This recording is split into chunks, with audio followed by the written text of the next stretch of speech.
السلام عليكم، كنتمنى تكونوا بخير وعلى خير. مرحبا بكم بقناتي. اليوم ان شاء الله نحضر معكم كيكه على طريقتي اللي دايره ضجه على مواقع التواصل الاجتماعي بنكهه الفريز. كنتمنى تعجبكم وتجربوها بمذاق خيالي، يعني المذاق ديالها غزال البنات. غتجربوها غتولي عندكم ادمان، ومقادير بسيطه، وكنتمنى يكون خفيف على قلبكم وتجربوا الوصفة وتقولوا لي كي جاتكم. نبداو على بركة الله في مقادير طريقة تحضير الفيديو. بالنسبة للمقادير البنات، هنا نحتاج 3 البيضات، طبيعة الحال بحرارة المطبخ. أنا ندير معكم المقادير والطريقة في نفس الوقت.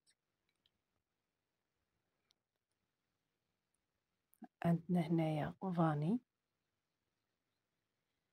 ودي شوية طاحت لي قبيصة الملح، ونحتاجو كاس تاع سنيدة بقياس كاس العنبة، لأن هاد الكاس أنا عندي شوية ناقص على كاس العنبة. يعني ممكن انكم ما يكونش فهمتوا كاس العنبه ما عامرش حتى القاعد الفم ديالو، المهم ما عامرش بزاف. كاس تاع الزيت صافي، كنطرب مزيان داك البيض وديك السنيده والزيت حتى يندمج ليا مزيان او بدا تذوب سنيده. هنايا نبدا نضيف الدقيق. انا هنايا البنات ما عبرتش الدقيق، ممكن انكم تضيفوا واحد 2 كيسان وانتم كتشوفوا على حساب الدقيق ديالكم. غنضيف هنايا 3 الخمارات، يعني كنضيف الدقيق هو الاول باش نضيف الخمار. هانتوما انا ضفت الكاس الثاني هنا وضفت عليه 3 شاشيات ديال الخماره من فئه 7 غرام.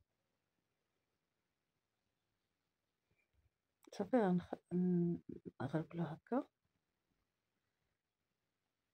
صافي ونخلط مزيان. بالنسبه للبنات هنايا انا عندي الفومبواز، ممكن ان لان ما متوفرش عندي الفريز. الا كان الفريز كان احسن. كتقطعوه وكتضيفوه في الكيكه كيعطيها واحد المذاق زوين، وبنفس الوقت ملي كتقطعوا الكيكه كتلقاو دوك الطريفات ديال الفريز. كما قلت لكم انا ما متوفرش عندي، درتها الفومبواز حتى هو جا المذاق ديالها غزال وعطاها مذاق وشكل بطبيعه الحال. صافي هنايا انا خلطت مع داك الخليط كيكون شويه عاقد.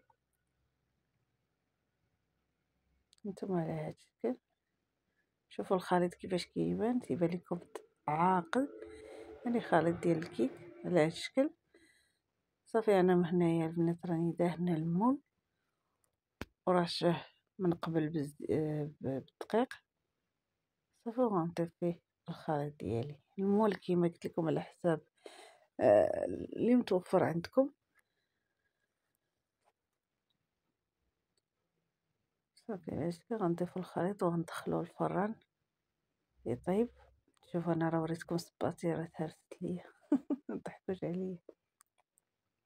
صافي غنضيفو الخليط كما قلت لكم في المول وندخلوه الفران. انا عندي فران غازي، وانتم الا عندكم فران تاع الضو على درجه 180 كطيب من التحت ومن بعد من الفوق على هاد الشكل. صافي انا ندخلها كما قلت لكم في الفران. كتاخد ليا حوالي هكاك واحد 35 دقيقه ماكسيموم، حقاش انا ما كنجهدش عليها الفران بزاف.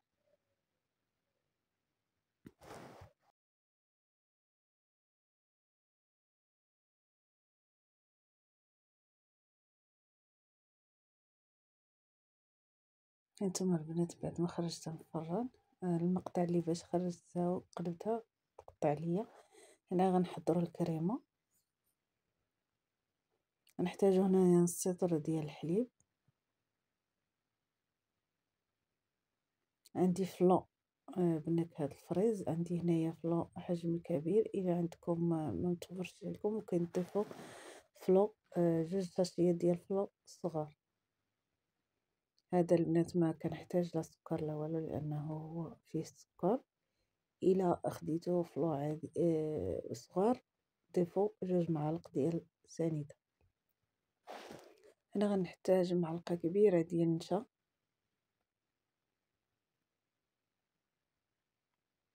او مايزينا.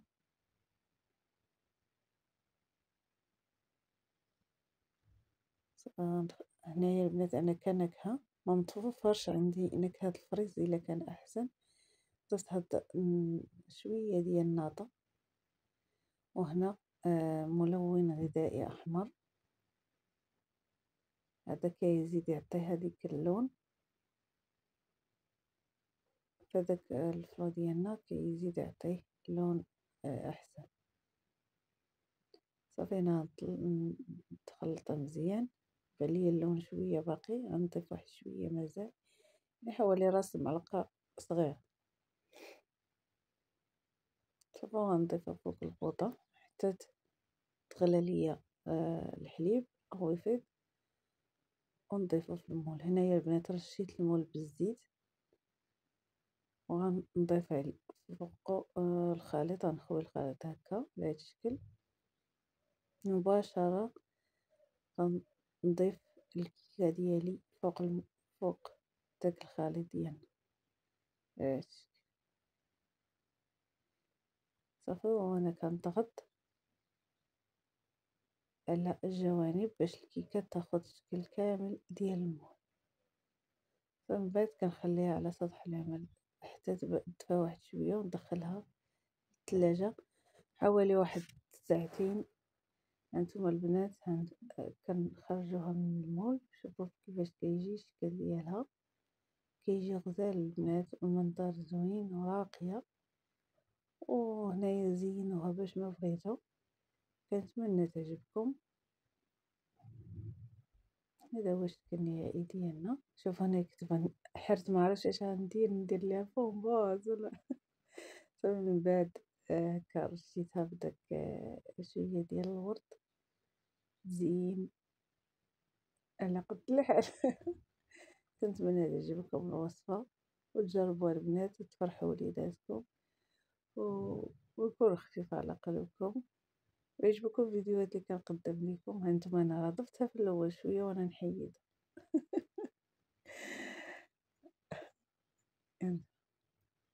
يعني